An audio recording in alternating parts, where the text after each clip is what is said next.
Hey, it's Chris. People, places, and parables. I've had 6 interviews so far. We hope to have a lot more coming down the road. Parables are interesting. Stories. There's a lot of small world stories in my life, and I thought I'd share one of them with you. When I was going to broadcasting school in Boston, I went to Northeast Broadcasting School on Marlborough Street, and I lived at 381 Commonwealth Avenue, or as they called it, Com Ave, which is right off of Massachusetts Ave, which is also called Mass Ave. If you go across the bridge on Mass Ave, you end up over in Cambridge, home of Harvard. Well, Road Warrior, the second of the Mad Max movies, came out, and Mel Gibson. And I was going to broadcasting school. I was living in a basement apartment in Boston, and when the landlord on the other side of the wall would go away, all the cockroaches would come over with their little lawn chairs and expect me to turn on the TV.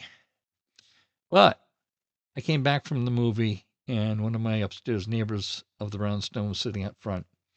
And I said, "Man, I miss being in Maine. I miss having my car. I miss driving."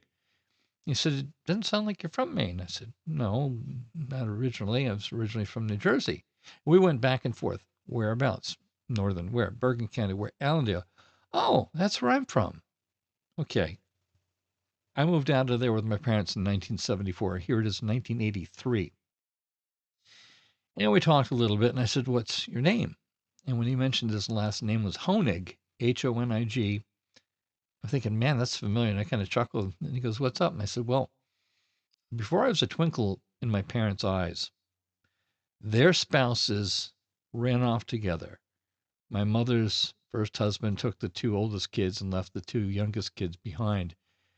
And I said, there was this great lady attorney. And remember, in the late 50s, early 60s, there were not a lot of lady attorneys out there.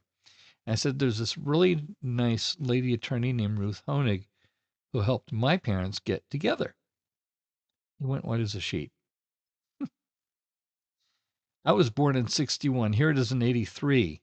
We're living in the same brownstone at 381 Commonwealth Avenue. Me in the basement, him in an upstairs apartment. He looks at me and he goes, "That's my grandmother." And I know you can hear that song from Disney in your head. It is a small world after all.